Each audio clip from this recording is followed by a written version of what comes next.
Okay, video transmission starts. Okay, someone's gonna have to look at the chat because I don't think I'll be able to look at the chat at the moment. We don't have that set up. Okay, I'll look at the chat down here. Okay, there it is. There it is. It is okay. I see it. Yep.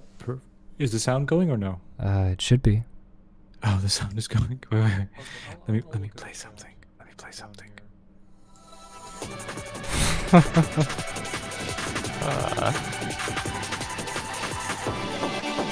Oh, baby. That's the sound. That's it. That's it. That's the sound. That's the sound. That's the sound. I'm gonna have to start recording myself. Okay. Twofold. What episode is this? I don't care. Oops, I don't want to. Okay. The Northman. The Northman is here, yeah. I'm checking. I'm gonna send a. The Northman is here, yeah. Okay, good. Sounds good. I'm good. I'm gonna record. I'm gonna keep recording and.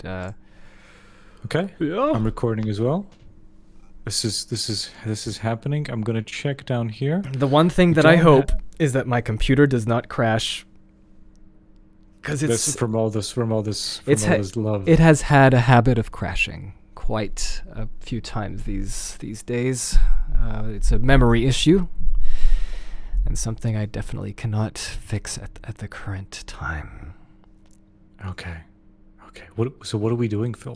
Well, I guess if somebody watches this on YouTube later on, because nobody's on yet. Well, that's the thing. I'm assuming. Well, that's good because then I can get a drink. I'm assuming that the video will be probably deleted, and I think that we can keep that as temporary. Oh, you think it will then kill that once the episode is out? Yeah, what do you think? That's what I was thinking. We'll see. It depends how good it is. Depends how well we do. Maybe if it's good, then why not? Northman. Oh no. What? Not follow. What is happening? Is everything going fine? Everything is going almost fine. I'm just trying to copy the live link so I can send it to Instagram so people can join in. But I lost my link to the thing. And I don't know how to find it. Oh, I'll just do it like this. I'll just do it like this. Somebody's eating an apple. Oops, sorry, this is not good. No one's here, it's okay. No one's here, it's okay. Copy video URL. Okay, there we go. I should go directly to my phone. There we go. Click here. Click here.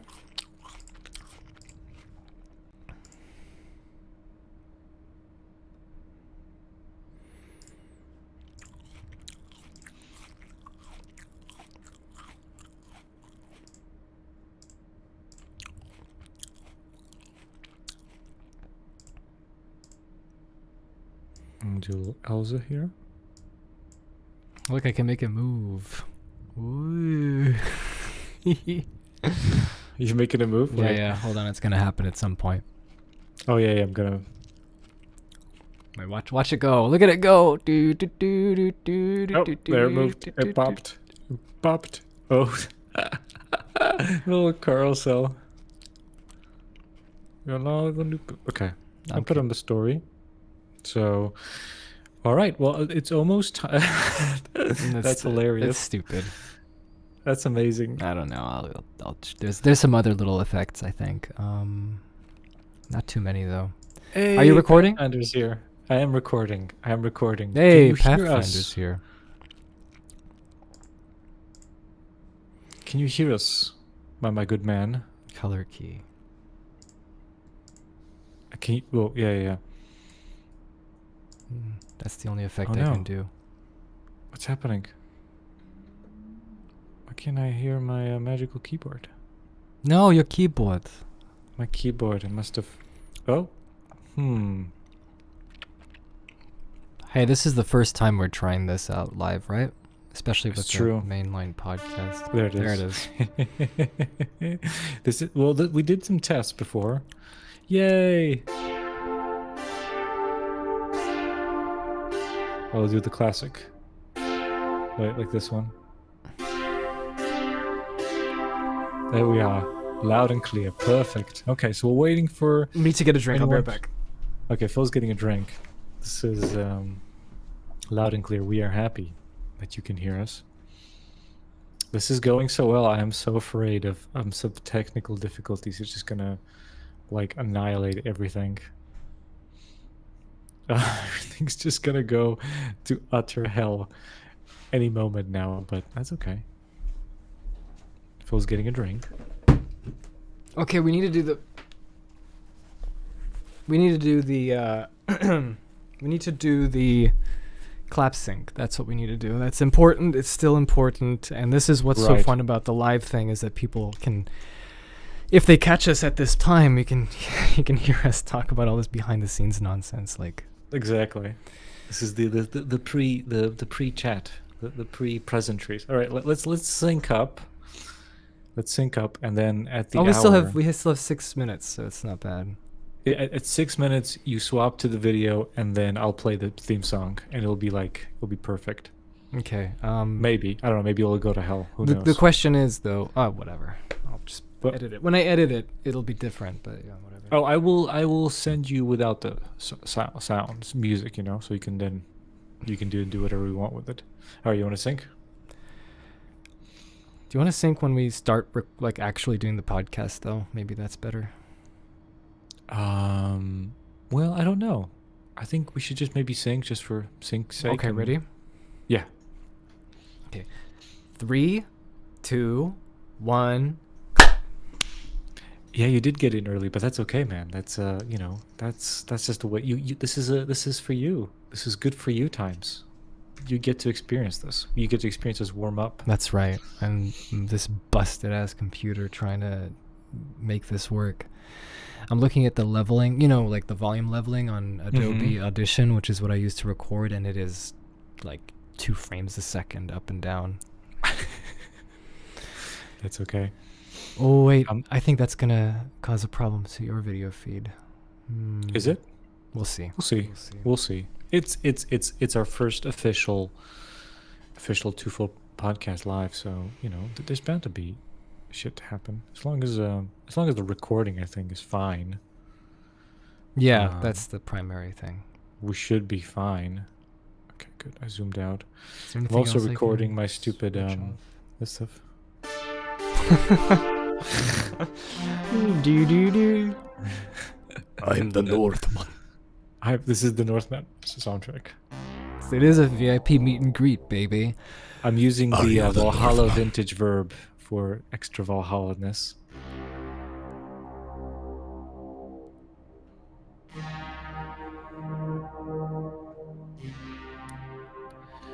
Up in the north, the Northmen roam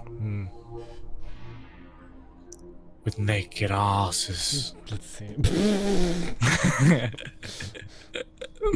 See, this is what you get, man. She's like VIP at the meet and greet. Oh, this is an honor. It's an honor for you to pop in here first. Let's see. Yeah, I agree. Oh my goodness. Oh my goodness.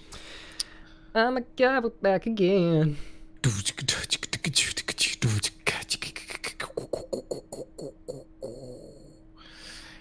a little man with a master plan. Oh, dude, I forgot about the Valkyries. The Valkyries. The Valkyries are coming. In the Northman. No, that's not Valkyrie. What would be Valkyrie? Like some smooth sounds. The Valkyries are here. They're about to eat you.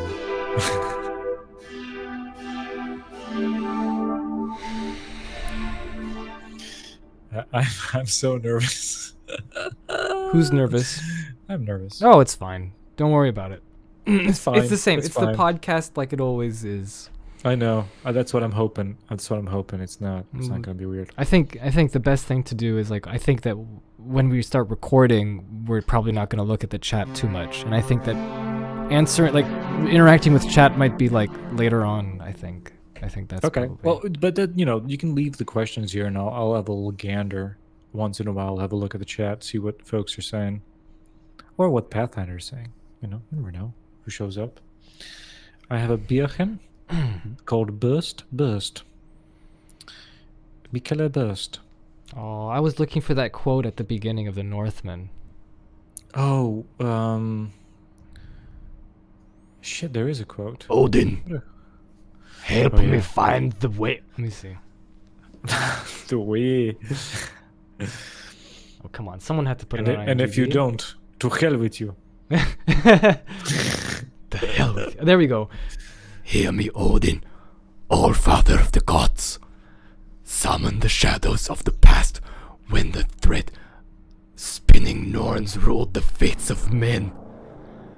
Hear of a prince's vengeance quest at the fiery gates of hell. A prince destined for Valhalla. Hear me, Odin, all father of the gods.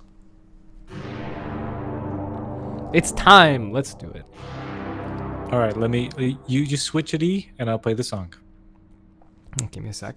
It's not 9 yet. Ah, that's so silly of me. Come It's on. 9 now. There it is.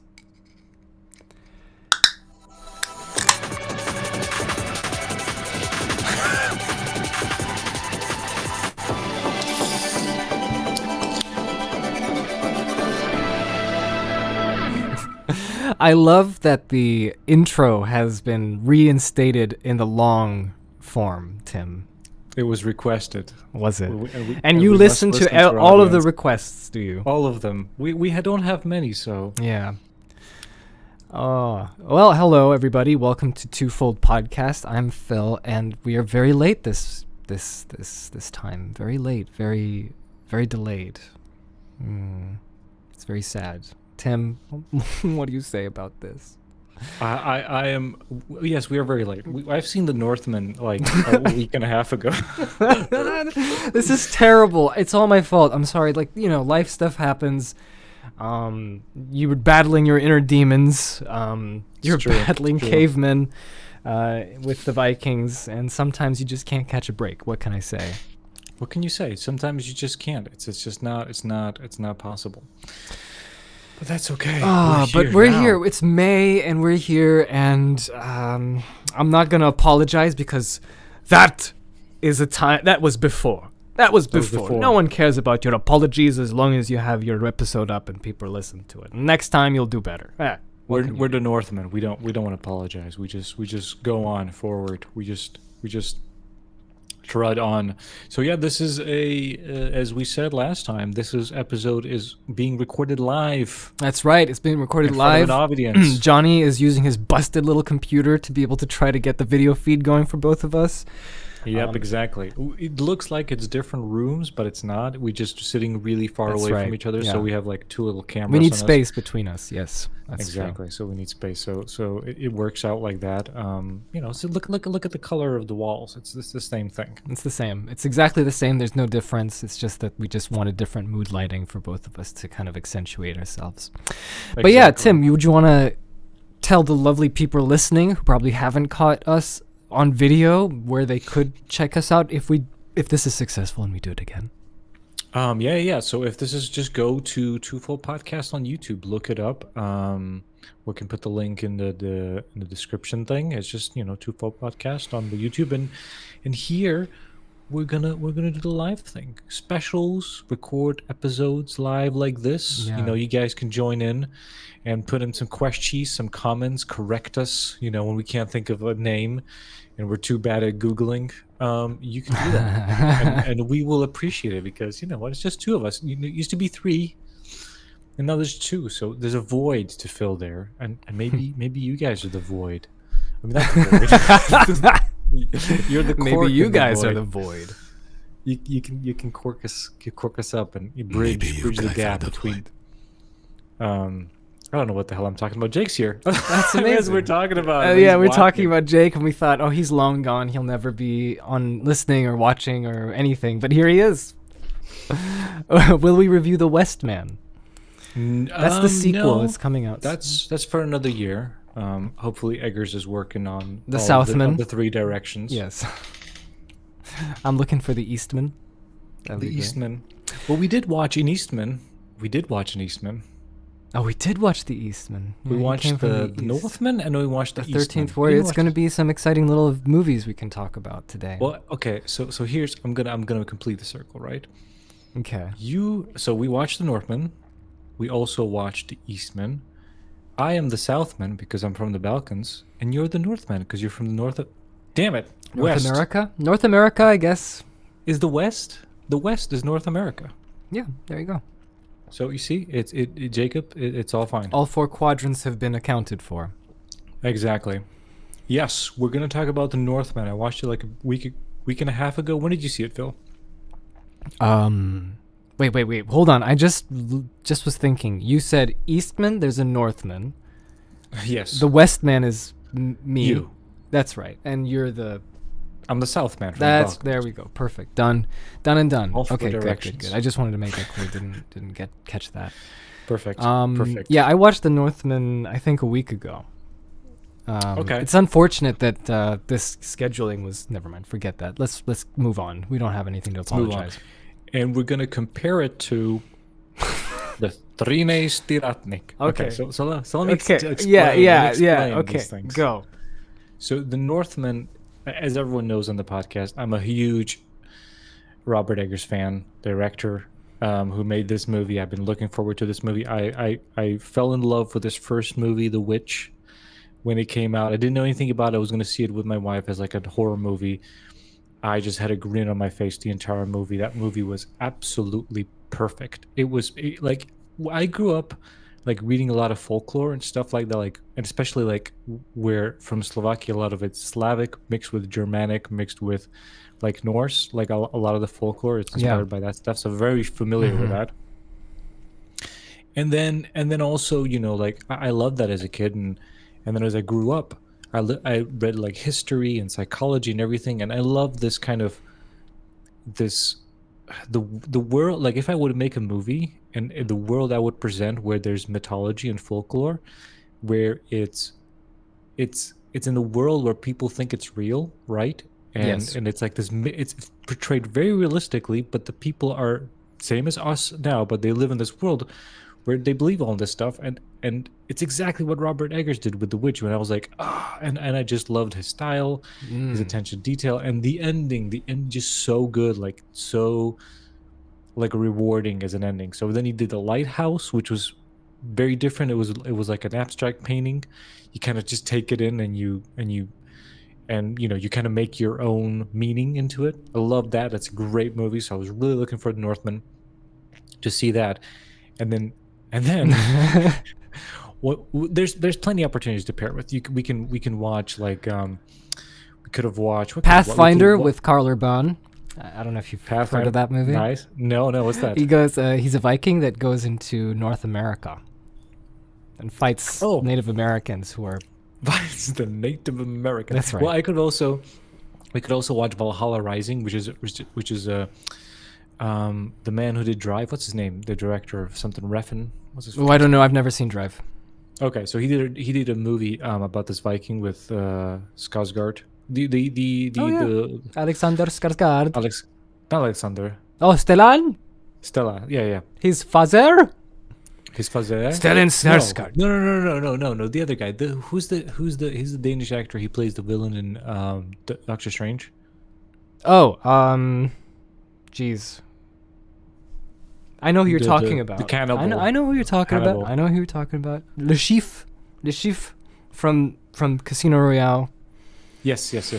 Everyone's gonna scream his name, like Frank's gonna be like, Well, I'm "Whoa, waiting. Lamau, guys!" I don't think Frank's watching. He should be. Where are you, Frank? You should be screaming the name. I know. Also, But Jake anyway, says nice hoodie. Thank you so much. It's a good hoodie. I was gonna talk about it on the podcast, but Okay. Well, talk about the once Northman. I'll finish my introduction. You can talk about your hoodie. So we could have watched that, but then I remembered a little movie that. Okay, so you have to understand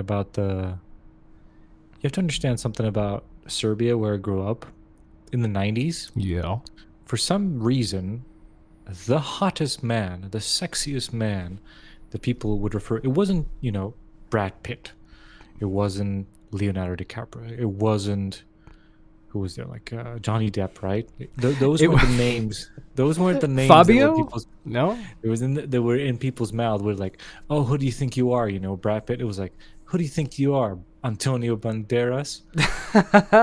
I mean, hey, he's a good-looking guy. He's Antonio Banderas. But he was like super big. So for some reason, when 13 Warrior came out in 1999, like on the TV, all the commercials were Trine Stiratnik. Oh yeah, That's all I could hear about. Trine Stiratnik. So like the commercials, I remember the post. Like that's one of the like that and Space Jam and Matrix are only the posters I remember from my childhood because there was so much of Trine Stiratnik. And then the movie came to the television, and then they put the commercials on. Antonio Banderas. And I was like, what is this 13 Warrior movie? So I think like a couple years later, it was on TV and I watched it. So I remember watching that movie. when in 1999 when it came out? No, I think it was 2000? maybe like 3 or 4 years later. Okay. 2002, 2003. So I remember watching Trine Stiratnik, forgetting most of everything except I had in my head that I remember he was like from Arabia, like a person, and he goes and joins a bunch of Vikings on these adventures. So I was like, that sounds perfect, like a little yeah, adventure with yeah. Vikings. A movie from 1999, movie from 2022, 20 years apart. Let's see what changed. Let's talk about. Let's compare this movie. Yeah, it's actually So- really, really good choice. I was watching it and I was just like, wow, I can't believe it. Wow. It's like you really got this you really got some kind of similarities going on as well. So Sometimes on this podcast, this happens for like a complete strangest reason. They'll just mix. So that's what's on the menu. We got some people in the chat. We got Pafan, we got Jake. So hello. it's a good start. It's a good start. Good start. Tell us about your hoodie. Cool. Yeah, so my cousin on my dad's side, my only cousin, Susanna, who's about just a couple of months younger than Jake. So I got to meet her for the first time in 11 years in person. And, Wow. And her husband gave me this wonderful hoodie from where they work, which is Indiana University. What does it say? And it says Hoosiers. Hoosiers. Yeah, baby. Okay. The compression made it look like it was like boosters. Well, at least it wasn't Hooters. just imagine that your cousin brings you a Hooters Yeah. hoodie. It's like, hey, fellas, this is like American That's- culture. yeah, I know you that's- forgot about it, but here's a Hooters hoodie. Here's a Hooters, buddy. Here you go. This is what everybody wears, and then This is No, what no, no. everybody wears in America. But yeah, it's great. It's nice to have a hoodie that gives me a little bit of Indiana flavor, which is nice. I kind of miss it, Living in Europe all the time, you go like, oh yeah, Indiana. When was the last time you were in Indiana? 12 years ago. Jesus. Yeah. Oh my goodness. Well, we're Vikings. Well, that's gonna that's, burp that's and the whole fart. point. Vikings. Yeah. Cool. I don't know what to say from like personal life. Because I didn't get a new hoodie. I did get a new hoodie, but I bought it for myself. Yeah. That's not as exciting. I also as got just some getting- mac and cheese. I got a lot of mac and cheese. Oh, that's awesome. Great. That's I remember you guys bringing mac and cheese. It's good, when we were man. Kids, Yeah. visiting mac and cheese. Love boxes. mac and cheese. Cereals and mac and cheese. All right, you want to talk about? Oh, before we talk about the Northman, I have a note here. I think a couple of episodes back we talked about Uncharted and Tomb Raider, and I just basically talked about Tomb Raider for like 2 hours, and we didn't even talk about Uncharted. Apologies to everyone for that. But I remember I said there's no movie or something that captured Tomb Raider as it feels in a game into a movie. Right? Yeah, no, Like, of course not. It doesn't. No. It doesn't give you It's, the vibe. it's kind of impossible. I don't think it's impossible, but it's really difficult because it's not traditionally a movie. I saw something. Oh, I saw something that was like, this is basically Tomb Raider. This is insane. really? Who is this person and how much Tomb Raider did it play? Because this just feels uncanny. So I was watching the new Marvel show Moon Knight, Go on. and there's an episode when they go inside an Egyptian tomb. Dude, Okay. I was getting goosebumps how it felt like Tomb Raider. There were two characters, so Moon Knight and his lady friend. So it wasn't like one person isolated, but the way it was shot, it felt like the isolation and the way the props were laid out, and they went to the tunnels and there was this big hole. It was literally like watching Tomb Raider, and it was insane. So I found something. So whoever made that, if they're gonna make a Tomb Raider movie, it's gonna be great. What? Probably won't, but that Well, was I'm gonna have to see that episode. I'm not watching Moon Knight, unfortunately. I don't watch any TV shows these days. I'm just so out of it. I'm so out of watching anything. I'm gonna sort my life out a little bit, and then I'm gonna have time. then I'm gonna watch Moon Knight. Then I'm gonna watch Moon Knight. I can't wait. Yeah. But what episode is it? You're gonna have to link that to me. I'm gonna have to check it out. I think it was episode 4. Need to see it. I think it was episode 4. I think this week is the 6th episode, the last one. So I think it was 2 episodes back. It was pretty epic. It was like, I think it's about like 20 minutes maybe from the whole episode is them going through the tomb. Mm-hmm. But there's like this little wooden like terrace that's in this tomb. And it felt like I was like Tomb Raider. I could climb up there and look at some goodies and then climb down. It was amazing. So props to that. That's my only non-movie trivia. Interesting. To say. Yeah, that's cool. I'd like to see that now because we talked about that in the other episode where it was just like the isolation and the mood and the environment, and the little things that you do. That kind of makes it that kind of Tomb Raider effect. It's not. It was literally perfect. Yeah.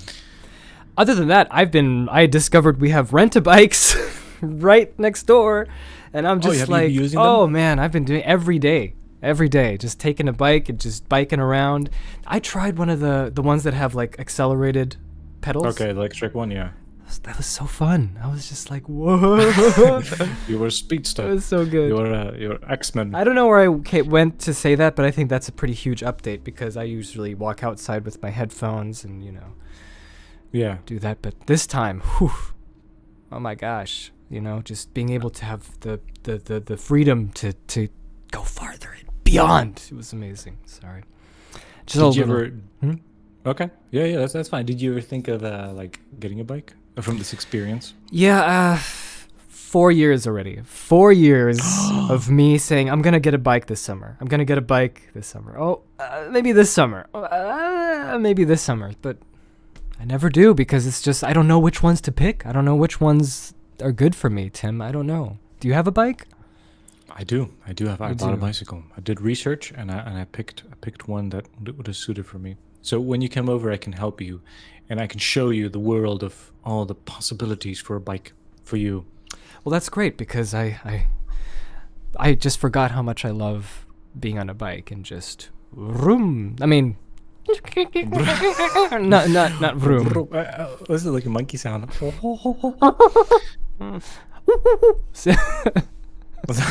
Anyway, movie. Well, here's the thing. What did you think of the Northman? Wait, Klish, a question. Have you seen any Lighthouse or The Witch yet? Nope, I have not seen any Robert Eggers movies. This is your first Robert Eggers movie. Eggers experience, yes. The first Eggy experience. What's your thoughts? What's your vibe? What's going on? What are you thinking? What are your expectations going into this? Is it too high, too low, mediocre? I think it's tempered. I think I had tempered expectations. Lately, I've been very aware of myself and my expectations going into films. Mm-hmm. I think the only times I really do have expectations now is if it's a movie that I'm familiar with. You know what I mean? Like if it's Matrix, you have great expectations with the Matrix. True. Like continuation of some kind of... Yes. But now it's like Northman, I look at the trailer, I look at the poster. There's nothing for me to latch on to other than sit my butt on to the seat, just wait until the movie starts and see where it goes. And that's what I did. I just watched the film. And I found an interesting little thing at the beginning where This is another one of those movies that you picked, Tim, that has someone talking at the beginning. Were you thinking of Dune? Dune. Then I'm thinking of Green Knight. Oh, that's true. That's also true. And then I'm thinking of what other film was there? There was one more that had some narrator. Could have been like the Shakespeare thing. Did that have a narrator? Yes, there was an old lady. Who was There talking you at the go. beginning.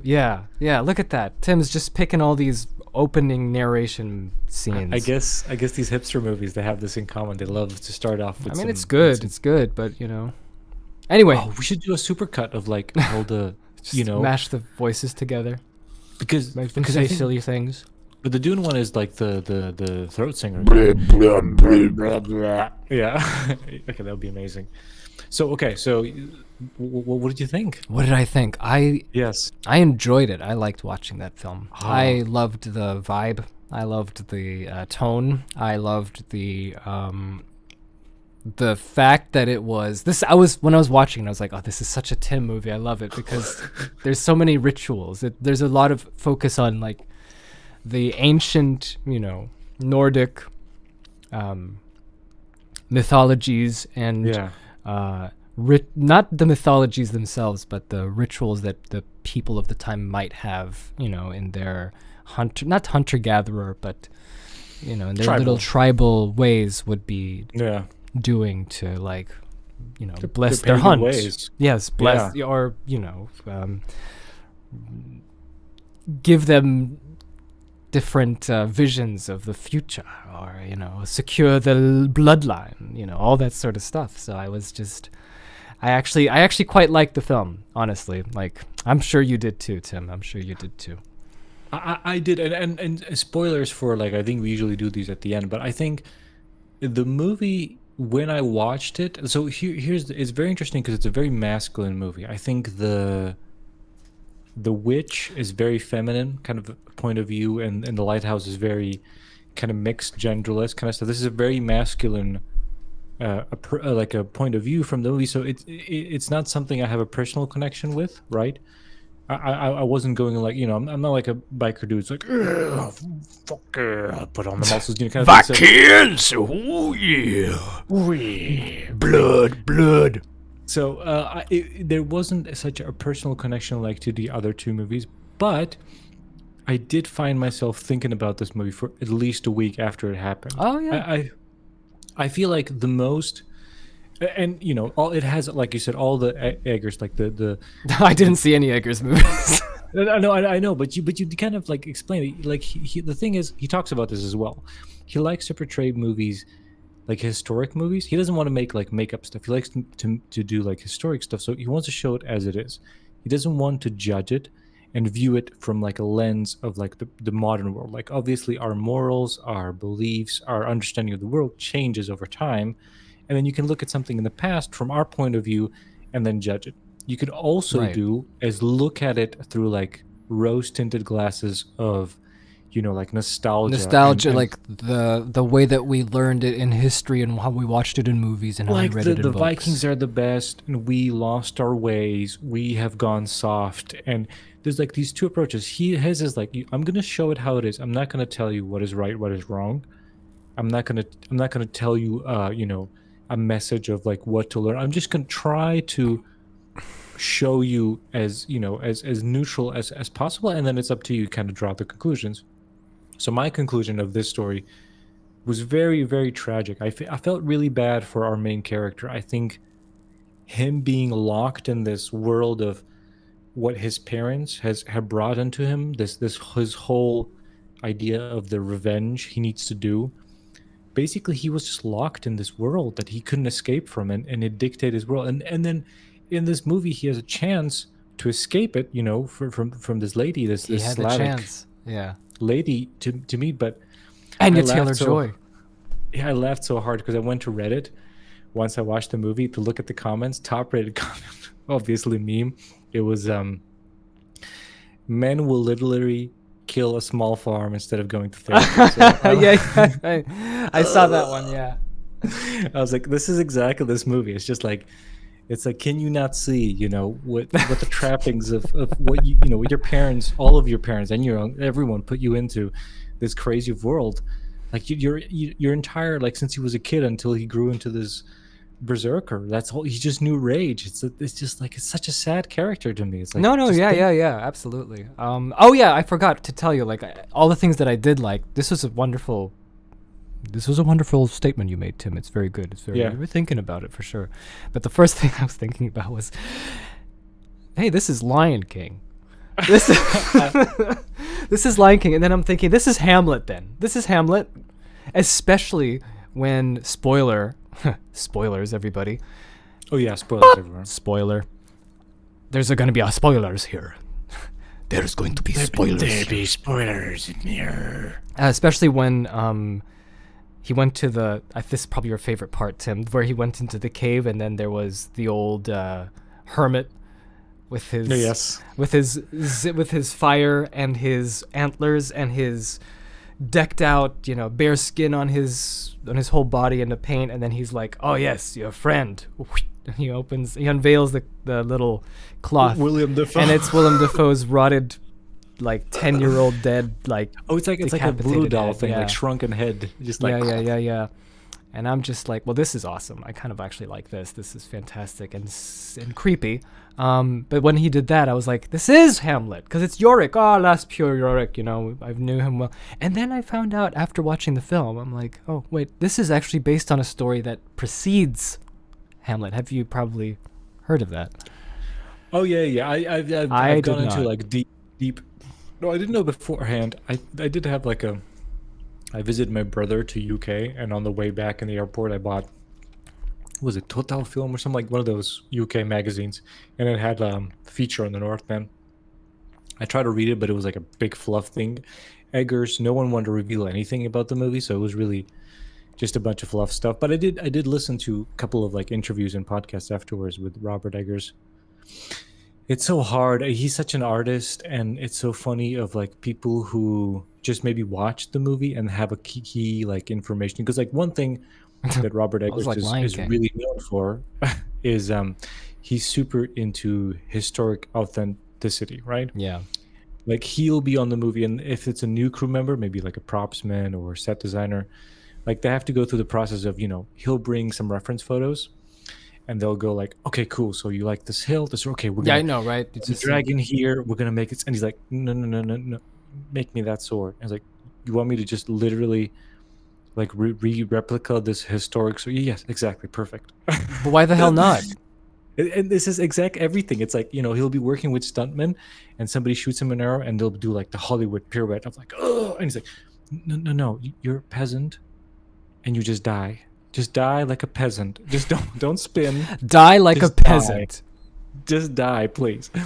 So and people know this about him, so they keep asking him, and it's just so funny of him like being frustrated of like, because this is a really big movie. Like so far, this is like his biggest, I think, like 100, maybe not 100, 40 million, whatever. 90. Movie. That's what I heard. 9, so it's almost 100 million. I think so far it's been like 20 or something, like 10 million movies. So obviously there's going to be a lot of press.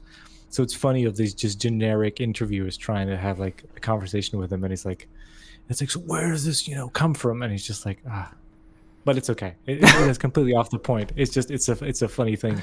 It's a funny thing Lion seeing King, that kind of clash of perspective. Yeah, it's so funny because we have another movie called The 13th Warrior. And complete opposite. And do you want to just get into that one, or do you want to crisscross? What do you want to do? Well, crisscross. So 13 Warriors. Oh, okay. 13th Warrior. Let me just explain this real quick. So 13th Warrior, I did not know because I looked at the poster because Tim introduced it to me. I've never seen this film before. I only saw the posters when it came out in 1999. Big year for movies. You know, like it drowned. What we got? Matrix. We got Fight Club. Star Wars Episode 1. Club, Star Wars Episode 1. Yeah. American Beauty. That Existence. It's like meat gun. You can't fight with the meat gun. Yeah, it definitely came out last, and honestly, like, I'm just gonna tell you right off the bat, John McTiernan directed this, and it just feels like he was on autopilot. My gosh. You know what? Did you read? Like, I was reading about it. Not only did he was an autopilot, he was like doing such a shitty job that the author of this the book this is Oh, based on, Michael Michael Crichton, Crichton. Yeah. he finished directing the movie himself. Oh, that's what it feels like now that you mention it, because I knew something was off with that film. This film is And Jerry is Goldsmith. stinky. Stinky. Ooh. Jerry Goldsmith did the music, and that was the first thing I noticed. I was like, "This is the Mummy soundtrack." Do do do do do do. The I think somebody replaced the. I think it was the second composer. I think they replaced him. Whoever was before. Well, no wonder Jerry Goldsmith just did the Mummy again. He just aped it. The whole thing is sad because I think that the premise I was actually hooked on at the beginning. I thought That's what I'm saying. I think this is the saddest thing about the movie because it's written a story called the book is called Eaters of the Dead by Michael Crichton. If you don't know, Michael Crichton is the author of the Jurassic Park, which famous movies. And he's a Michael Crichton expert who read only 2 of his books, Jurassic Park and Lost World. Let me tell you about Michael Crichton. Michael Crichton is a scientist, man. He loves to research things, and he loves mystery. He's really good at like really taking his time to reveal some stuff. Yeah. So watching this movie, I could totally feel like the fact that, big spoilers, the bad guys of this movie are cavemen. So it's portrayed as Are these cavemen. These creatures that immortal beasts who can summon dragons, and it's like, and then just cavemen in bear suits. But the funny thing is, like, but in the book, you could imagine that reading for like a week, week by week, you in your head, you hear these descriptions and you can see these magical creatures. Yes. Like, what is it? But in the movie, the first time you see these beasts, it's a guy in a costume. Immediately, it's like it's not just a guy in a costume. Like it felt like John McTiernan was directing this, and it's very similar to Predator. It was Predator. Yes. It was Beowulf. It had Beowulf overtones, like. The mead hall is in danger because there's always a creature or creatures coming in to take the people and kill them and drag them away in the night. Yeah. And then it's interesting also that in Beowulf, the same thing happens where they attack in the mead hall. They attack, like another monster attacks. No. Then they go to the cave to attack the mother. And then the dragon, but the dragon's different. But anyway, that's in Beowulf. Oh, that's really okay. So it is inspired by Beowulf. Okay, so tell our good folks listening, what's the story of 13th Warrior? Like, 13th Warrior is about a Spanish actor playing a Saudi Arabia. Was it Saudi Arabia? It was where was it? It was. I don't think they specified, but it's it's from the Muslim Arabian world of the Middle Ages. 900 AD ish. Yeah. Same, almost the same timeline as in the Northman, and he is banished because they just don't like him, and he's a scribe, he's a scholar, and he goes on to the Wilderland with a troop of his friends and allies. I think he was sent off to be like a diplomat. I think there was some kind of political thing, so they sent him off. You be a diplomat, you go. Yeah, from Saudi Arabia, and let's just blanket term that. And then I'm gonna check because I don't want to. I mean, he's wearing what is pretty predominantly. I know. I just feel for bad. I'm just making this whole thing even worse, aren't I? Yeah. You keep digging that. So you just step away from that and to me that was very fascinating, and I thought this was such a great way of like having a main character that is completely not the the Central European actor and archetype that we're accustomed to seeing in a film like this. And this was the first thing that I really liked about it, was because my mind was racing with the ideas of, it's the different perspectives. Now we're in his shoes. He's the one who's more civilized than everyone else, and he's seeing this with his pampered,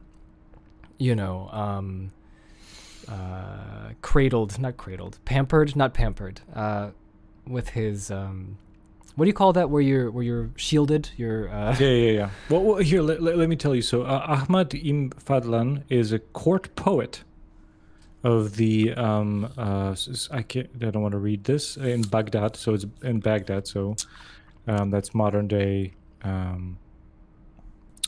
what is that? Modern day Iraq or Iran? I don't know. I think it's Iraq. Iraq. Well, it And that wasn't used to Iraq be then. Persia and Babylon before that, and everything. But it's Okay. So he's and until his an Ammar's encounter with his wife of an influential noble gets him exiled Yeah. as an And he's like, I'm ambassador jealous of him. I'm jealous. to the Volga Take him away. Bulgars. So he's going up Take north. him away.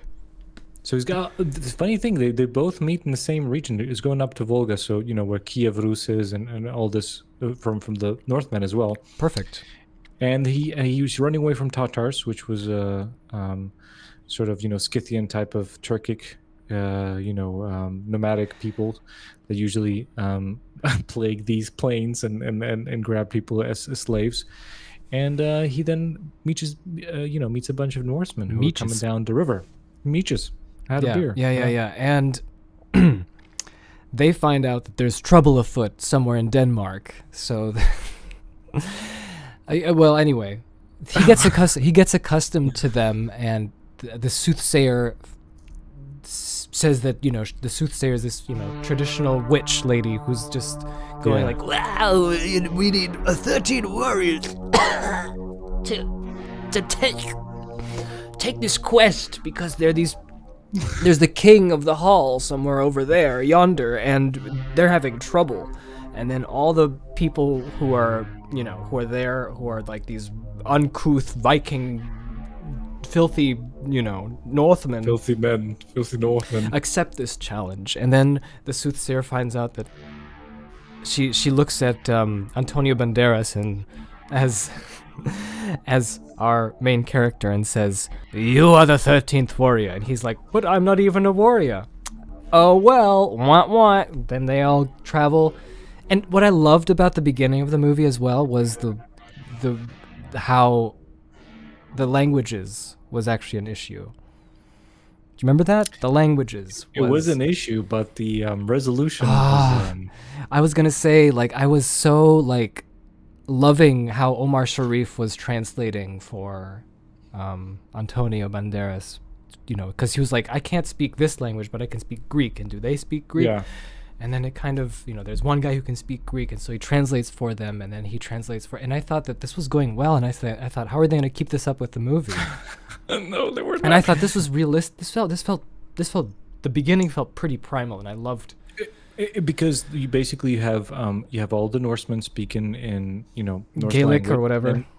And then you have the Not Gaelic, one I of the don't know. Norsemen. No, Gaelic. No, they're Norse. Well, it's they're the whatever the Proto-European tribes. And then you have one of the Norsemen knew Greek, so he's translating Greek to was it his uncle or someone or some old dad's friend? Yeah.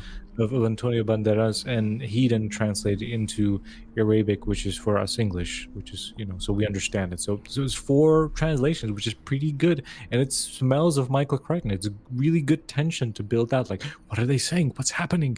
You have to wait until these 4 translations get to you. So a missed opportunity then. So what did they do, Philip? How did they fix this problem? Midway, I mean, Well, there's a little mini montage, right, where he is begrudgingly going along with all the other 12 hardy Vikings, hardy Viking warriors to check out what the problem is at the Mead Hall, the great hall where this king lives, and they need help because they're under attack by shadowy figures. Shadowy figures. And they, and they trudge along. They trudge along with their horses. And what I was hoping was going to be... Now, here's the fascinating part. This is a scene.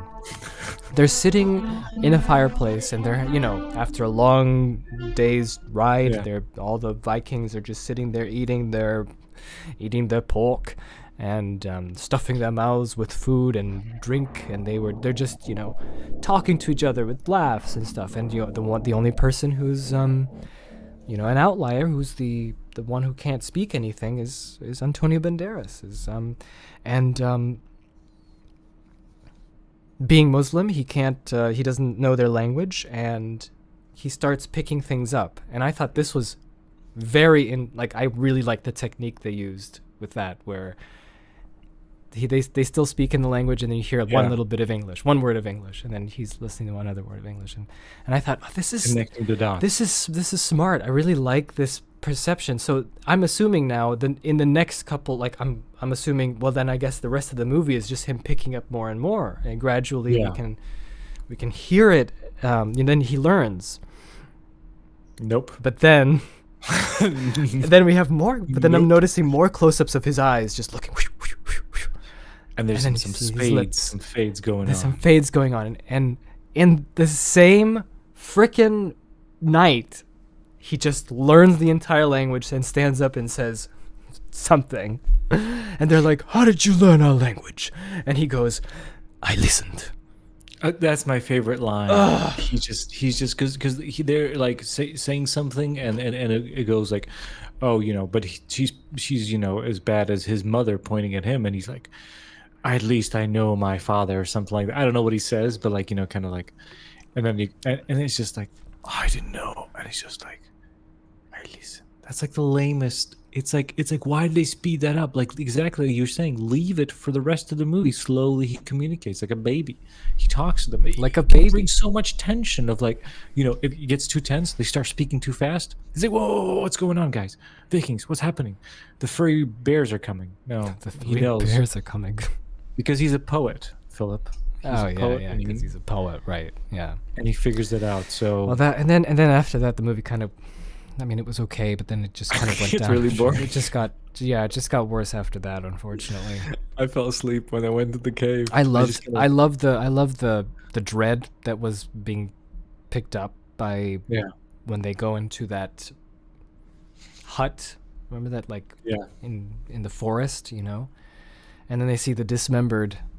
Oh yeah, the beginning when they find. But that's when I was like, wait, this is an R-rated movie. Yeah. Me I too. just I thought the realized. same thing. I thought the exact same thing. Yeah, and Because it doesn't make you feel like it, and then you just see like severed limbs and like guts hanging from places and like heads, and you're like, okay, you can't do this in a PG-13. No, It's but it crazy. was great. It was great. It was scary, and it was very ominous because I didn't necessarily know what these people are until they showed that like fertility symbol, and I was like, wait, is this cavemen? Yeah. Is this cavemen? Is this we're going? The Neanderthals are coming, The Neanderthals are still roaming the hills. and that's a of the bit Northman. that's a bit of a Michael Crichton trope as well. Like, I mean, he did the same thing with Congo, didn't he? Oh, what's the Congo thing? Do the cavemen still live? and they're It's hunting? not the cavemen. It's just like mutant gorillas. Oh, okay. No, I didn't read the Congo. Okay. I watched the movie. Oh, there's a movie. Yeah. I guess Michael Crichton. It's He's, directed. since Jurassic. It's directed by Frank Marshall. It's ridiculous. Yeah, it's the thing is like, yeah, it was exactly Bruce the same- Campbell is in it, and I think also Joey Pants is in it too. Okay, when was this made? In '95. Oh, everything after I think after Jurassic Park was just like, we gotta make the Michael Crichton books. Everyone makes some Michael Crichton Yeah. books because Jurassic Park is so big. We gotta get the gold. I mean, Michael Crichton probably loved it. He's like, yeah, give me the money. Yeah, he's got enough. He's got so much now. Yeah. So it just and then I was so disappointed at the cavemen as well. Like, they're just guys with paint. Yeah, just I guys with thought we were painted gonna bears on get their head. I thought we were gonna get something something spooky with those guys. And The funniest thing then I is just got tired. I know. and I just needed rest. I fell asleep at the cave, and then they had a fight again, and then had one more fight, and then it just kind of dragged on. It really lost steam. The movie, and the funny thing is, that's one of the reasons I picked it was because I remember as a kid, like I remember there was this twist, and there were these dark creatures, and like I'm gonna check this. Like that's what I was thinking as a kid. Like I remembered something vaguely, like there's some kind of creatures that turn out to be cavemen. And in my head, it was very cool. But watching it here is like, that's a good idea. And I think if it was like, I'm sure the book's great.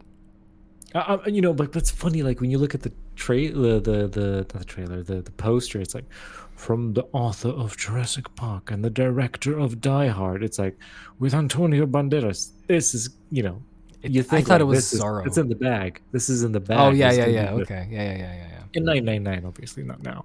You obviously now, with hindsight, know this is an opportunity for disaster. Oh, But, you were saying, like, Mamma Mia. So here's a interesting connection. So the premise is super interesting. So because at this time, around year 900, and at the middle of of our millennia, it's considered usually the Dark Ages, and we call it the Dark Ages. Historians hate this term because essentially it's the fall of the Western Roman Empire, where a lot of the Germanic tribes kind of took over because they were influenced, from the Roman Empire, and they started to become, emperors and kings. You have the Franks, and you divides into German and Germanic, kingdoms and French kingdoms, and all this stuff happens. But before that, it's kind of like considered the Dark Age. But the funny thing is, during the Dark Ages, the Eastern Roman Empire, as known Byzantine, was flourishing, as was the Arab world, the Muslim world, and a lot of the sciences, numbers, and mathematics, and the things we have is from that period. And the funniest thing is a lot of our documentation at the first hand encounters of Viking culture, it's not from these Germanic tribes, it's not from the Romans, it's actually from people from the Muslim Arab world traveling and writing it down. So a lot of the stuff like references, like in the Northman, the funeral, the customs of the funeral, with the whole, we also had a funeral in here in That's in right. the Yeah. the having the young lady sacrifice, going with the burning with all the belongings, with the king, and all this stuff is from actual travelers, ambassadors from the Arab world, going and witnessing all this crazy Norse culture that came out. So it is tied in with it, and it's pretty cool. I really wish, like, imagine, like, I love that, like this kind of world of like these worlds that you think are separate, but these really specific one in a lifetime opportunities where they kind of meet, like if someone from medieval China and someone from the Arab world and a Viking, and then someone from America all met together and they had this adventure like that. I love that stuff. That sounds awesome. Yeah, I would love to see more of that. Yeah, and that was the potential we were offered with the 13th War. And then it just turns into this, like, Hollywood movie where they beat the bad guys and the bad guys retreat. Remember, kill the boss. We kill the boss. No, it was just by the end, it was just like kill the boss and everything's fine. Antonio Banderas gets to go home and it's fine. Yeah, he gets to go home and he says goodbye, Northman. Yeah. And then you watch the Northman. Okay, so let's go back to Northman. So there's a lot of what I like the horror aspect as well, where Albeth, who Hamlet? No, Hamlet and Amleth. Amleth. There we go. Amleth. Where Amleth terrorizes the farm. Oh, that was great. It's completely gone from the trailer. That part of like him getting the bowl haircut and pretending to be a peasant, and a slave. That's completely missing from like the trailer and like the pictures. The trailer has like it's mainly the Berserker raid. What did you think of the Berserker raid? It's great, dude. That was like. It was good. I was interested that it was interesting to me how slow it was going, because I was expecting a little more like fast, more fast,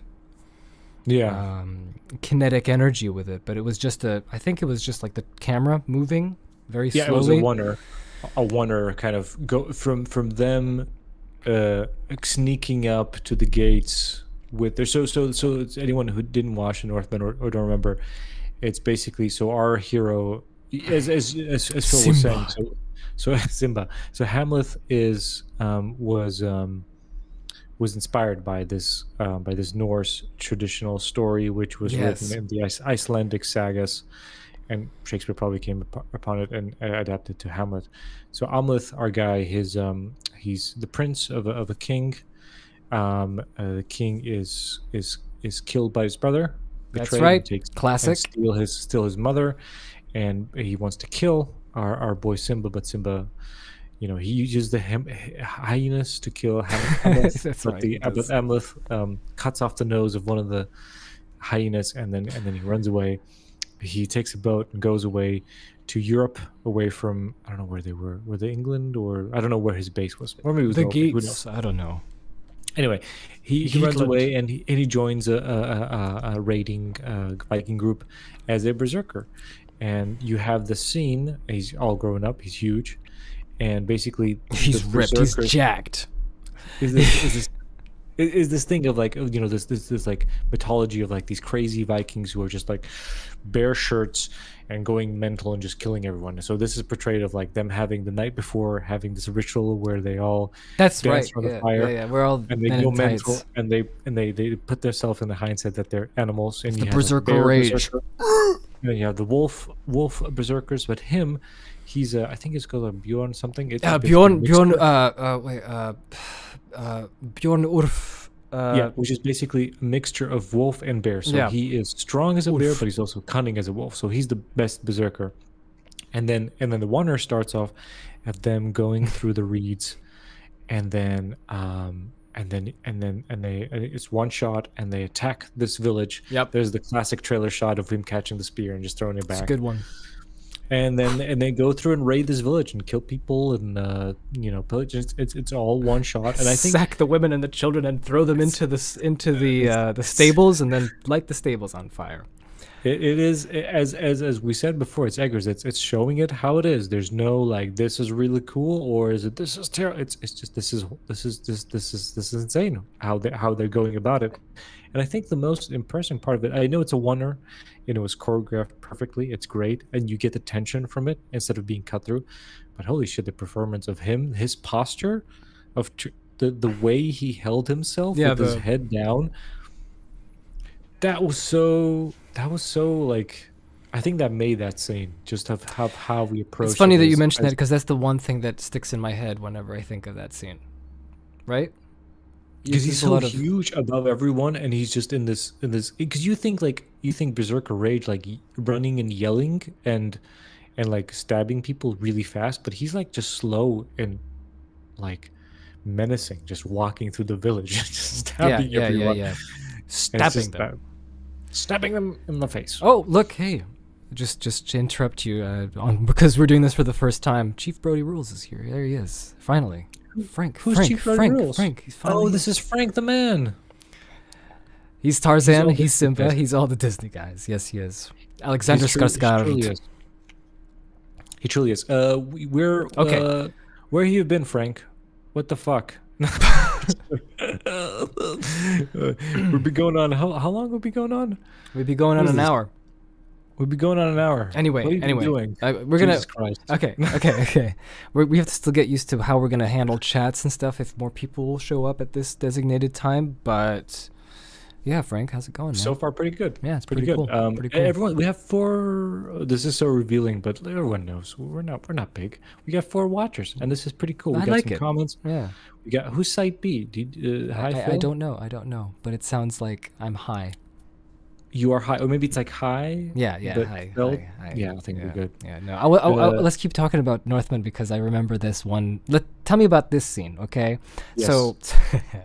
So when If we spend this entire time just talking about the Northland until the end of the podcast, I'll be happy, man. I don't think we need to return back to. okay, so there's research so more. what I enjoyed was I'm glad that we have some color in some of these costumes that we saw in this movie. Mhm. Oh, thankfully there's some nice reds, there's some rich greens, there's some nice yellows.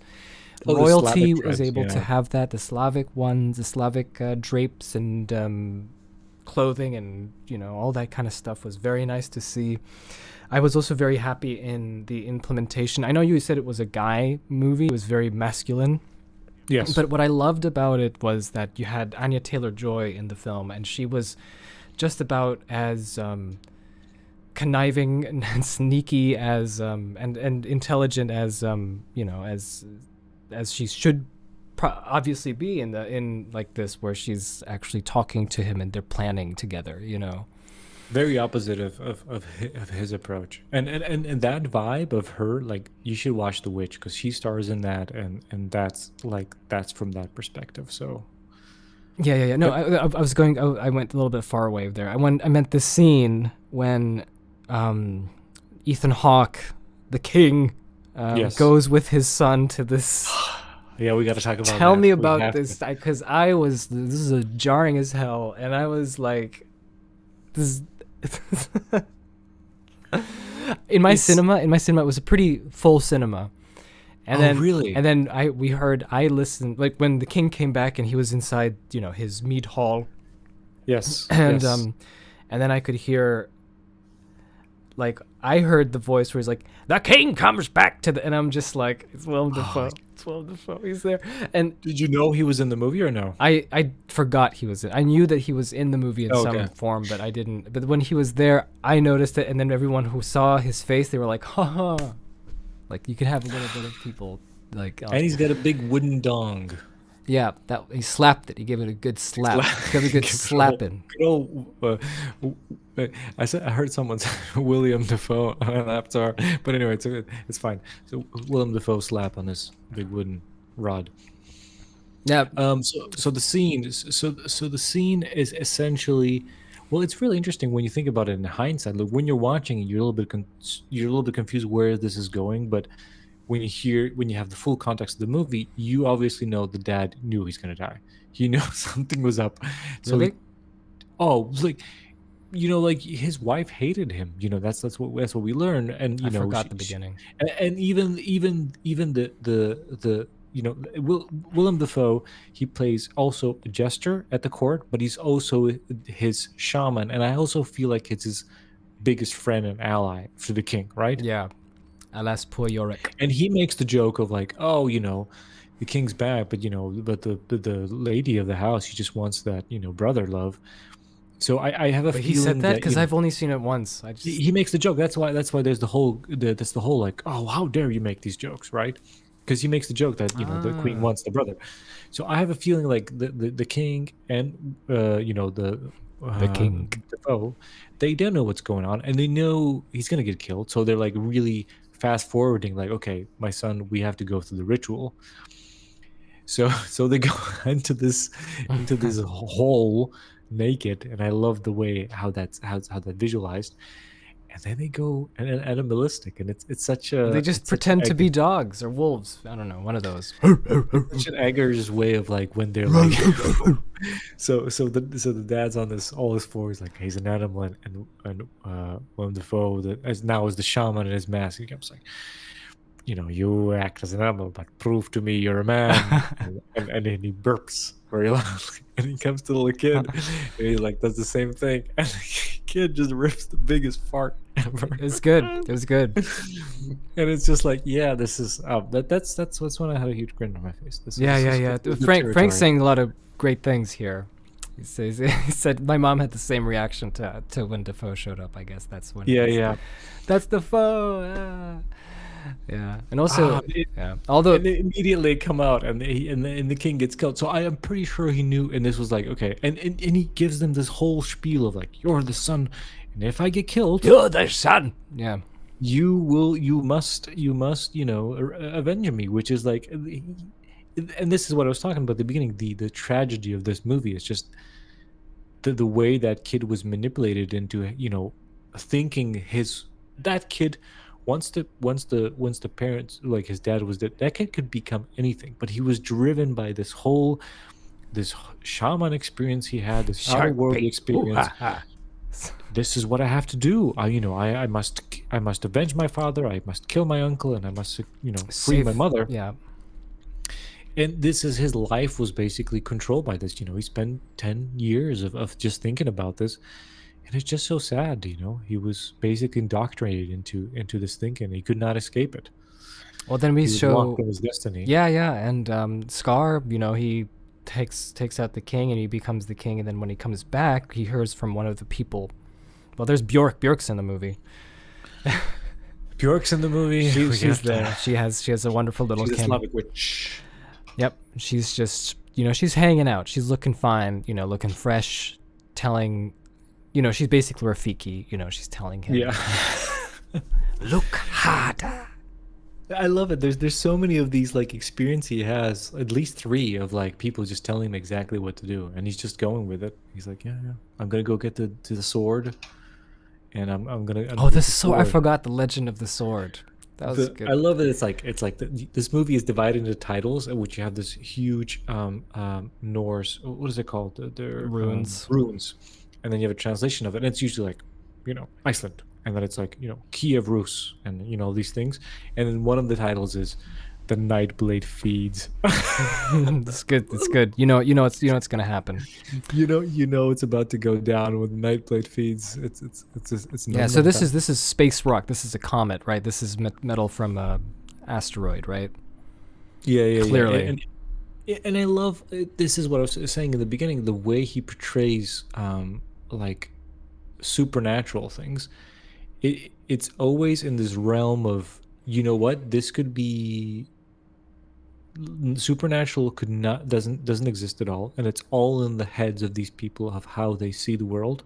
Like him not be able to open the sword, or he has this fight with this creature where he takes the sword, but then it switches back, of having this magical fight with this dead knight, and then you switch back to seeing the dead knight sitting there. So no matter what, it's always in this realm of possibility. Everything supernatural could be real, or none of it is real, and it's just in their heads. And I think that's great, because that also shows, that also kind of portrays a pretty good, that's a very artistic way of kind of like giving you the imagination of what certain events could be like perceived as by the characters of the time. You know what I mean? Because they're so immersed in this world. That's how they perceive the world, It's pretty cool. Frank says some... Frank, the ring of fire. Yeah, then Simba becomes shark bait, and then the king... here we go. Rafiki gives shark bait the message to become the new Mufasa.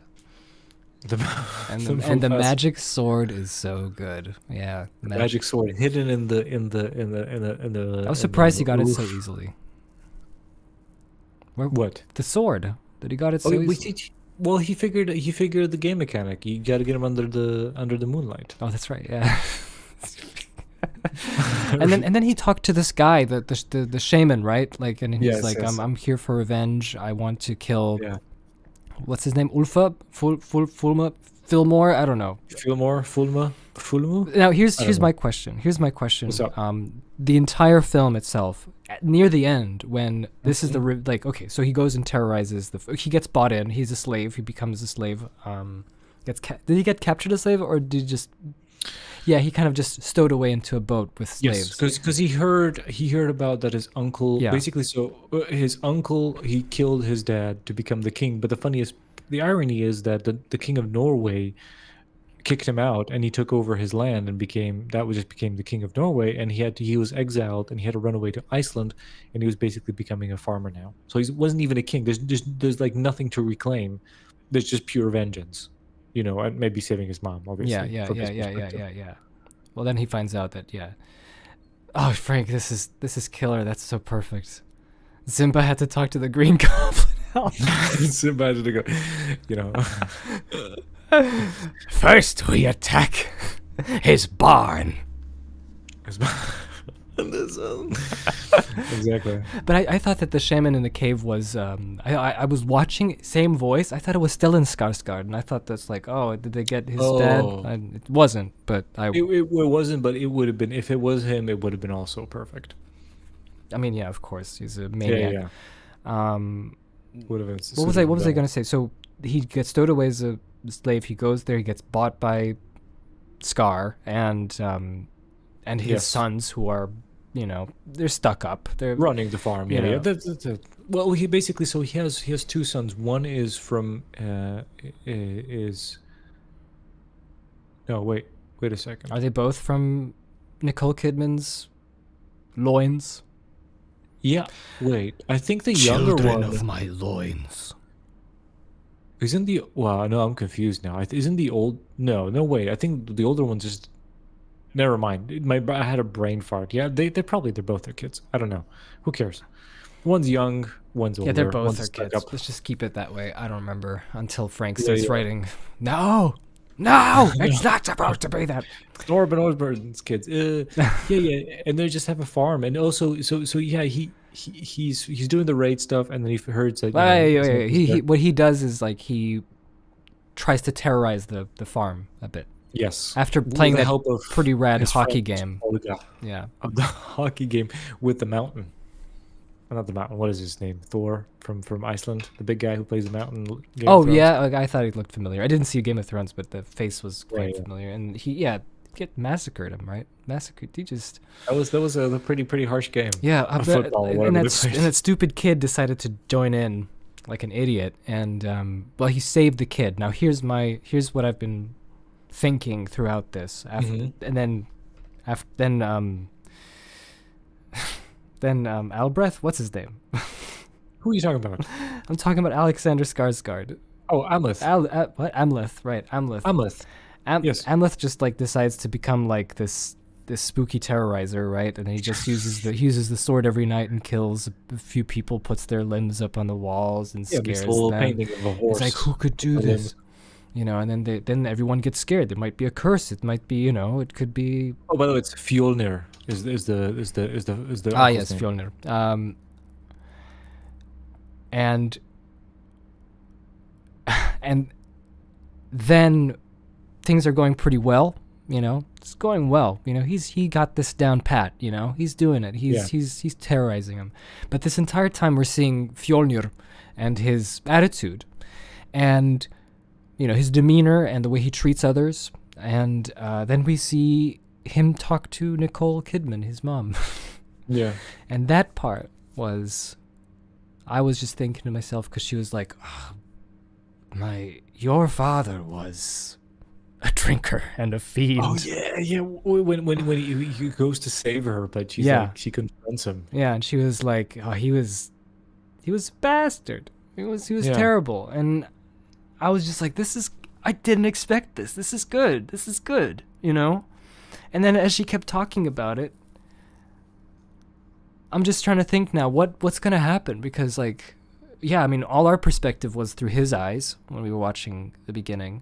Yeah. So now what, Yes.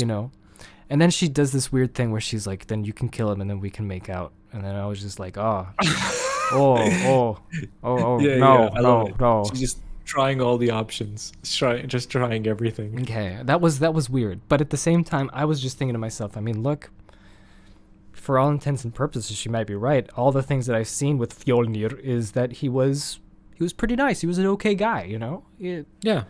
He tried he was patient with his kids. He seems repentant for what he did. Maybe what he did was right. Maybe Ethan Hawke wasn't as bad, as good as we perceived him to be. And who knows what him and Willem Dafoe were up to when they're drinking, nights. Yeah, I know.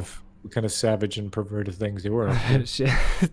In their little cave. Frank says she goes full Hereditary. Oh, that's true. I haven't seen by the that way, so we were talking at the beginning of, sorry, this is a quick note, bad interviews with Robert Eggers. There's a podcast from A24, and it's just, they don't interview them. They take two creators and put them together to talk. So the director of Hereditary, I forgot what his name is, and Midsommar, he's talking to Robert Eggers. And that's a joyful conversation because they're two filmmakers who are a fan of similar things. And that's a great conversation to listen to. It's not boring, so why do you like historic accuracy, Robert Eggers? Where does that come from? Is it from your childhood? So yeah. Is it from your childhood? Oh, did you read books and stuff? And do you like guys that are naked? And so Robert Eggers, he said he was a little bit sad he can't show penises because he was, because I was like, they should have been more naked. There should have been more nudity. It sounds weird for me to say, but I'm just thinking. He wanted a couple of the berserkers to be nude because that was that's point. Yeah, that's the thing, right?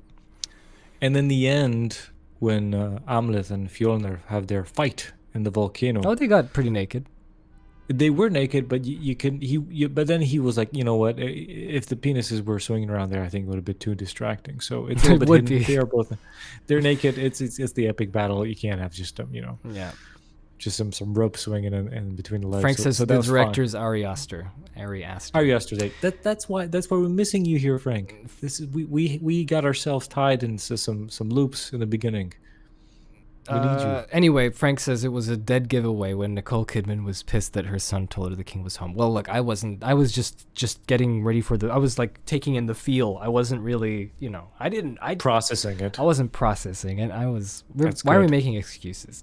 Frank, you're right. No, but you're right.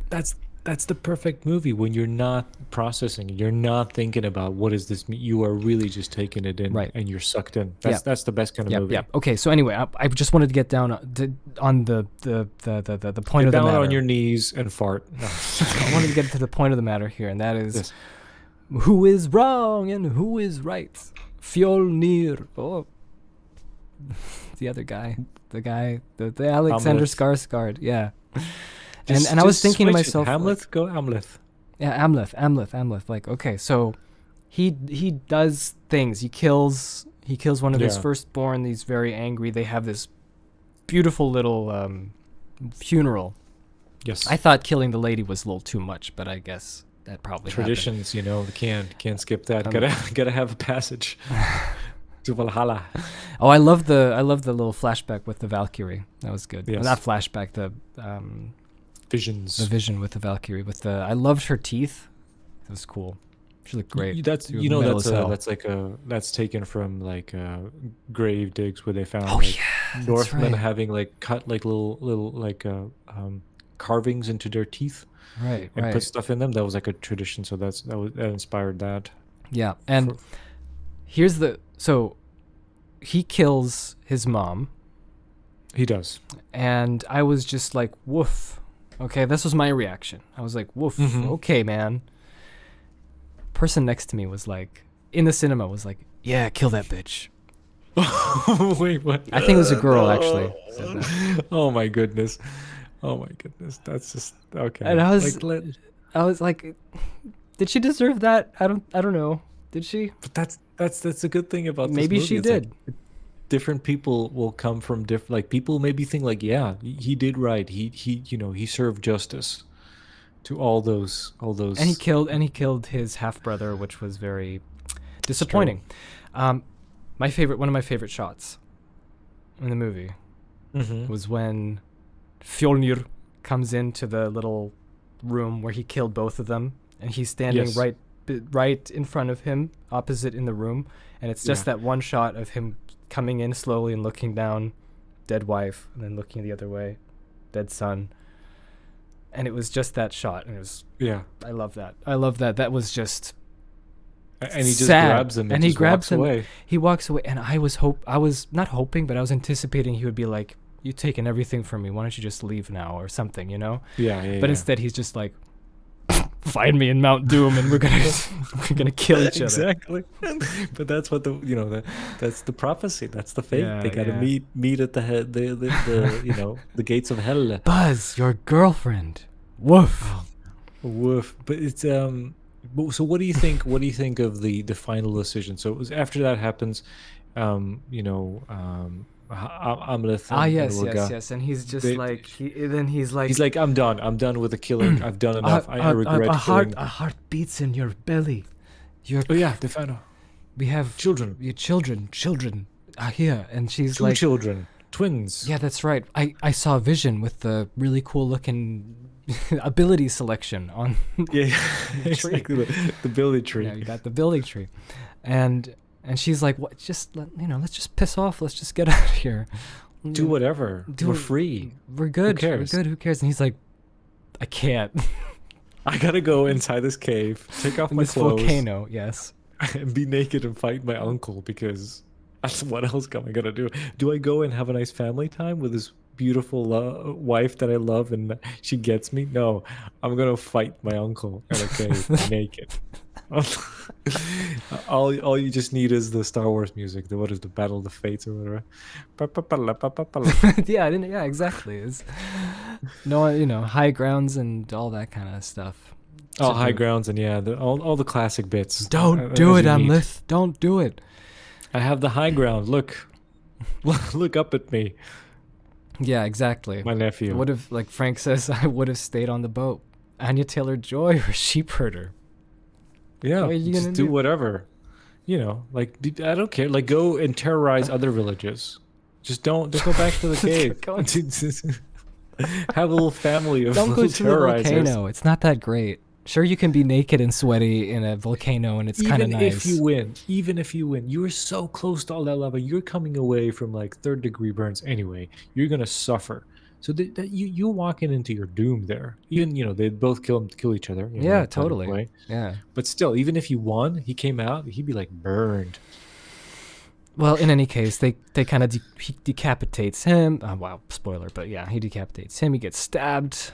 Yes. They fall into the floor, and nothing is gained. He goes to Valhalla, but It's a as net we know, negative. we don't know. Maybe that's just his dream. Maybe that's what he wishes for. He just dies, and then his poor wife has to raise these two twins, and all she has is an old ring he gave her, probably worth nothing. Are you sure that's the heart of your son? Or maybe it was just from a pig that I killed. Was it? This is like the suitcase in Pulp Fiction. What? Exactly. Was it or the heart or of a it's pig? the box from what's that movie called? Seven. What's in the box? Oh, come on. We know what's in the box. It's the heart of a It's box. a PlayStation 2 It's a prototype. PlayStation 2. Exactly. Yeah, I mean, what else was interesting in the Northman? I like Willem Dafoe. I like that he was the Green Goblin again, and like the skull. It was great. I like the skull. It was good. It was spooky, and it was great. It's great. It's great. I think really good performance out of everyone. It wasn't as far as besides the ritual stuff and the freaky stuff. I absolutely adore that. As far as the whole thing, it wasn't as much of a vibe for me personally connected as The Witch and The Lighthouse. Really. But like I said, I did think about the movie and what it meant, and thinking about these characters and just this world. Like for a week, it kept coming back to it. Like, and I was reading more about like Vikings and like the historic stuff of what their travels or what the world looked like, how far they had their trading routes and how far they raided. So I think I don't know how many people are going Educational. to enjoy this. I don't know how much are good people going to accept it for what it is, or they're going to complain. I remember watching The Witch in the cinema, where basically except me and maybe someone else, everyone went just the classic of like, I just wasted 2 hours of my life. What is the point of this movie? Those kind of like thinking it's going to be just like a classic horror movie. So I wonder how many people went to see this movie thinking, well, you're going to watch the 13th Gate, not the 13th Gate. What is it? The 13 Girth. The 13th Girth Warrior. And they're like, what is this? This is a man hunched over as a peasant with a bowl cut terrorizing a poor farmer. I liked it. I love the mushrooms too. I was just like, clever. This is all good stuff. It shows you the reality of it without having any supernatural. Yeah. Like it might be real. You have, let's say, a world of like, let's say, I don't know, like Marvel, where it's like you're obviously your special belief is like, okay, this is a magic world, there's obviously magic, and you're expected. And even when people are going like, somebody from a normie is like, it's like the Harry Potter thing. It's like, what? Magic's real? But obviously there's a magic school, you went through it, so you obviously know magic is real, so it's completely fine. And then there's the obvious reality of like, magic's not real and everything. I love just the ambiguity of the dreams they have and all this stuff. It's a very Tim movie, but at the same time, I definitely liked watching it. It was a good movie. I liked it. I liked the film. Is there anything else that there was in the movie? I can't think of anything anymore. I think I got. I don't know. It's been a while. It's been a while since I've seen it. I am really considering going to see it again, to be honest. Just here's the thing. My cinema, there was a buzz in the speakers. Oh, that's so sad. Myself. Mine was perfect. Mine was great. Worst Classic. screening I've ever been to. Tiny cinema. There's like 3 of us. Ugh. So I want to go see it in properly. Well, do it See before it leaves the cinema. Before it's gone. Before Doctor Strange shows up. Doctor Strange. Before Doctor Strange comes up, I want to ask. Well, here's the thing. Are you gonna? Does this make you want to see either of the 2 movies? Like Yeah, Witcher it does actually. I should probably watch them. I'm so glad that his filmography is 3 movies. When you come over in your magical executive plane ride for €5, we can watch them together, because I can watch these things All the time. forever. all and the ever. time. Yay, like my lobster. I don't know anything about the lobster. I don't know anything about. You will find out. It's a joy. Yeah, I It's a think joy. this should teach us all. I don't know how much the budget, like no, the box office will be for this one, but it's like, come on, guys, get some filmmakers to make some movies. Let them make the movies. Yeah, I some think. passionate, Give opinionated them bigger budgets. filmmakers. You know? It's so much more fun when they have bigger budgets. You know? I think he's gonna go to a smaller budget. I think he's such an artist. He's like they're asking like, what did you think of it? It was good, but some things didn't turn out as I wanted to be. So I'm gonna go to smaller budget and learn some. It's just like I'm just never happy. It's Sounds good. Some things, just a little bit, And then bit. all the adjust people more. who put them in, he'll put them in these interviews are like, okay, we got to make these interviews shorter so he doesn't keep talking about how bad the movie is. Yeah, exactly. Just get him off the. Just ask Anya Taylor. Just ask her in her widely set eyes. I'm sorry I had to say it. I just Yeah. peasants. Besides Phil's vain comment. yeah, my very Well, we have some folks still listening on our live stream. What do you guys think of the Northman?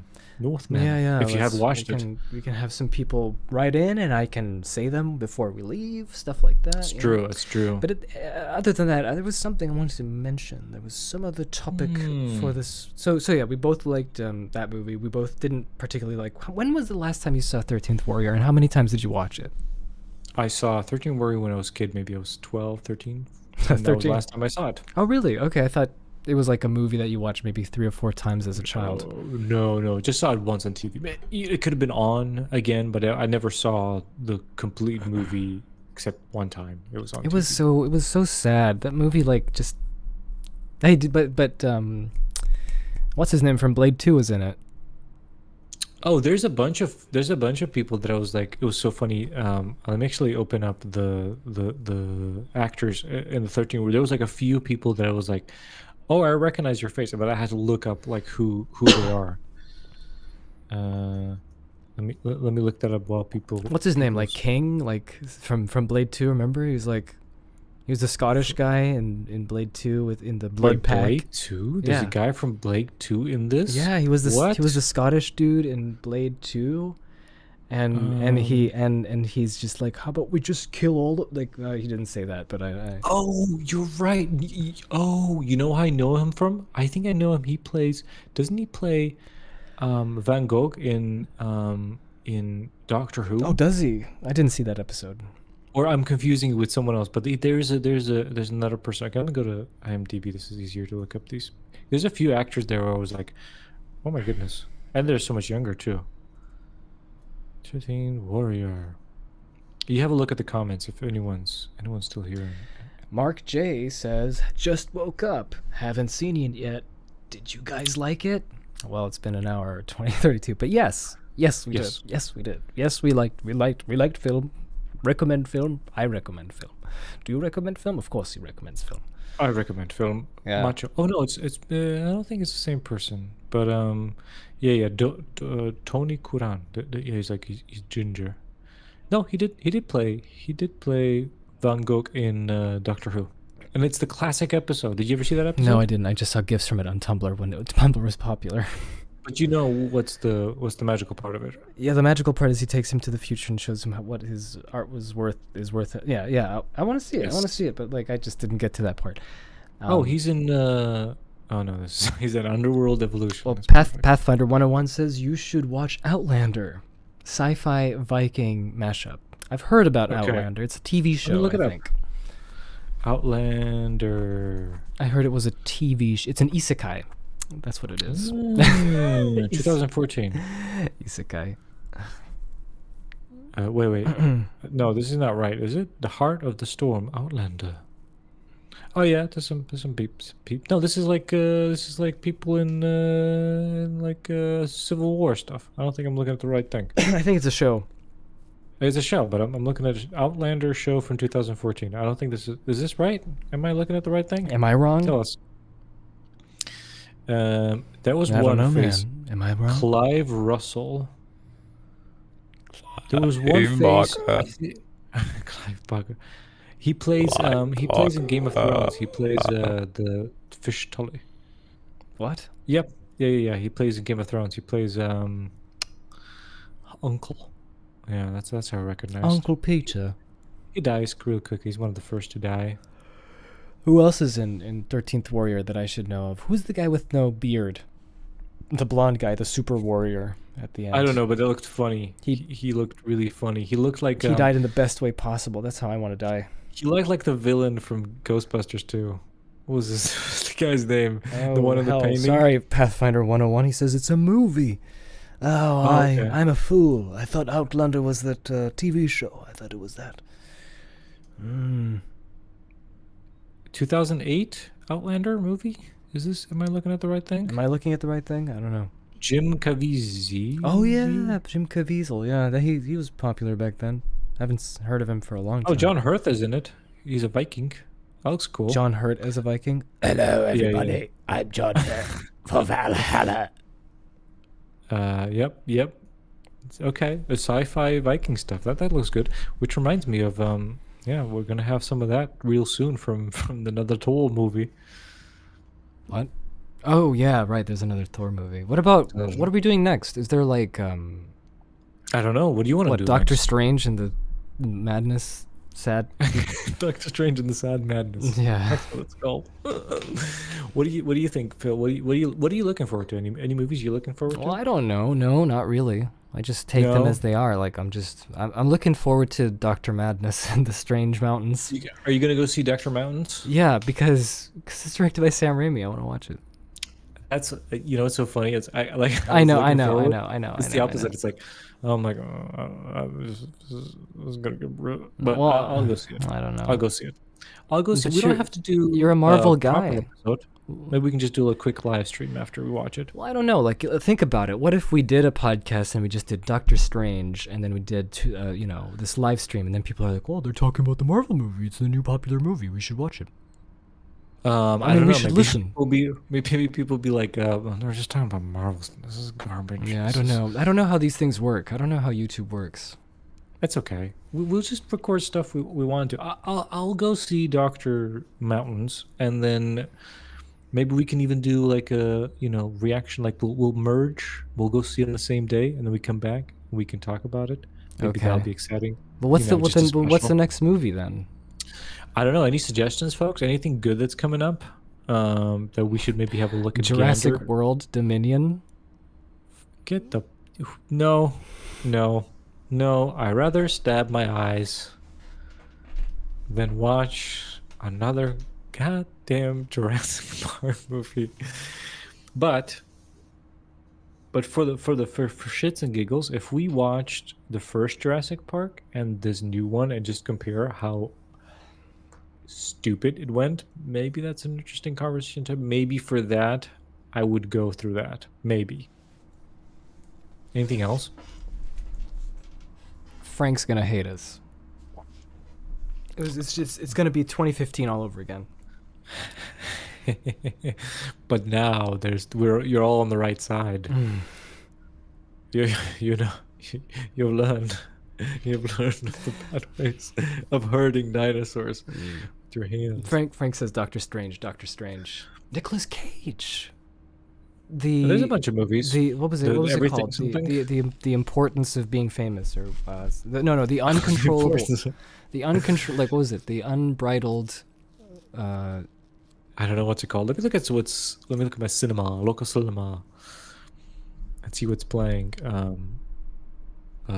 What the hell is all this? Doctor Strange he's there. A bunch of cartoons. There's Northman stuff. Oh my god. Stupid Dumbledore's secrets. Yeah, Piss off. Dumbledore's secrets. Morbius, Uncharted. What a great selection of Oh yeah, movies to Morbius. We should watch. watch that. I think everyone will love that. Yeah. Especially me. I'll love watching 2 hours of just like the worst superhero movie ever. Hey, somebody join? No, Frank's just leaving, so thank you, Frank, for being on this podcast. It's going to be interesting when people listen to the audio version and hearing how many times we mention other people on text, but I don't know. Maybe it's not that bad. Maybe it's not that bad. Maybe we'll figure out. I mean, I think it's even time for us to go the ways of Frank as well. I think we've been talking for a while. Yeah. It's like so hot. I don't get it. It's so hot, and I think we talked over it. I didn't see. I don't know who's still watching. Is anyone still watching? If you have any suggestions before we leave, what we're gonna watch next, or maybe your opinion of the Northman, if you have not seen it, we probably recommend. Yeah. I'd recommend it. Not the 13th Warrior though. No, don't watch that. There's no need. There's no need to watch that. Yeah. Oof, I'm tired. I'm very tired. I'm tired. So did anything from Northman or 13 Warrior inspire you to adjust your night movie film? It was funny you mentioned that because I felt a little bit of that in that movie. A little bit. There was a few of that. There was a few things in there that I was like, oh, that's just like the one. That's just like the night movie thing. Well, look, here's the thing. I haven't thought of that movie for a while, so it's probably a good thing because once I come back to it and I read it, I'm gonna be like, oh, and then I'm gonna just rewrite from scratch. Yeah, probably something like that might happen. You know, I think that's just a natural way of it going. But I'm not thinking about it right now because I need to make little movies first, little ones. Do the little ones. Yeah. Take it from Robert Eggers, who's just like, I can't do Nosferatu. I got to do other movies first. I can't do it. You got to work yourself up to Nosferatu or the night movie. Pathfinder saw Venom 2 and it sucked. Thank you for the warning. I think so. Good. I watched Venom 1 once, and that's about it. I don't think I need to watch that again. I saw the post-credit scene from Spider-Man 2, 3, and that was enough for me. Thank you. Thank you quite enough. Well, thank you for joining us. This was a blast. Yeah. I am.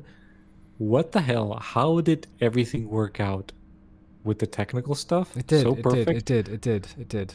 This, like, we had so many tests where everything went wrong. Like, literally everything went wrong. It's actually true. Yes, I can confirm. And this is insane. So, and thank you for everyone who jumped in. We had a bunch of people come in and out, share some thoughts. Part of the night.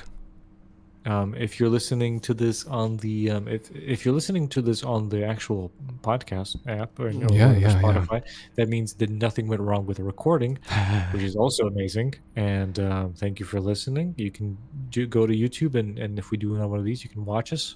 Our faces are here. You can chat with us. Yeah, and I'll put the chats on the screen someday and all that kind of stuff. So that's gonna be. We're baby steps. We just started. We just started trying this out. Yeah, and give us a rating on. There's ratings also now on Spotify. So if you have Spotify, go to Spotify. You have to listen to a couple of the episodes. Just leave it on in the background. Yeah, just do that. Just put it on like 4 times speed. Rating. You can even write like a comment or something like that. Put in. Yeah. I don't know, write down. Get on your 4s and fart.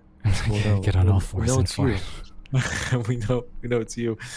And on iTunes and everywhere, it's good. It's for us. It's good for us to have ratings, and it's good for you to listen. Yeah, and we are grateful. Yeah. Thanks, Pathfinder, for sticking through the whole thing. We must. Thank you very much. We must play something for the for the Pathfinder. I don't know what to play for the Pathfinder because you need to get a reward for this. This is you listening to this whole thing. I don't know what to play. I guess I can play like an old podcast intro, maybe something podcast season 2. Oh no, something. Where's a? I don't know. I'll play you this. I don't know what this is. It's called PD Works and it's in my bounces folder. I don't know what the hell this is. I'll just play it for you there. Let's see what this is.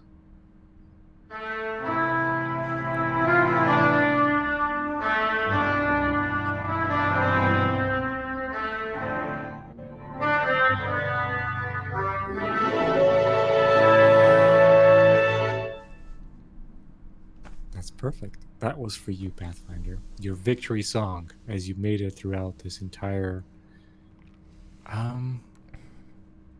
what podcast. That's it. Okay, Jake. Oh, jeez. Tim. Jake, what the Okay, Tim. I'm bushed. I have to go. I have to leave. I have to leave this earth. And we will All right, let me talk play it out to to you guys later. Next time on Twofold Podcast. on Twofold Podcast.